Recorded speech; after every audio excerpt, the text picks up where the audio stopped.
السلام علیکم۔ دیکھیے، اگر آپ کی ضرورت ہے، مجبوری ہے، آپ کے پاس کوئی متبادل نہیں ہے، تو جتنی آپ کی ضرورت ہے وہ اگر بادل ناخواستہ، یعنی یہ نہیں ہے کہ آپ کو اس پر خوشی ہے،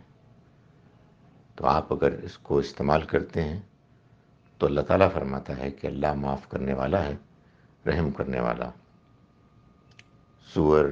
مردار کا گوشت، غیر اللہ کے نام پر ذبح کیا گیا جانور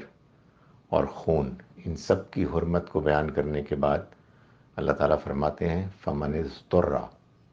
پھر جو کوئی مجبور ہو گیا، غیر باغن، بغیر شوق رغبت کے، ولا عادن، اور نہ حد سے ضرورت سے زیادہ اگر اس نے استعمال کیا، تو اللہ معاف کرنے والا ہے، مغفرت کرنے والا ہے، رحم کرنے والا ہے۔ دوسری بات یہ ہے کہ جہاں افراط زر زیادہ ہے، وہاں افراط زر جتنا ہے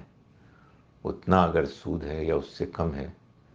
تو پھر یہ ناجائز ہے ہی نہیں، پھر تو آپ کو اپنی اصل انویسٹمنٹ کا ریٹرن مل رہا ہے۔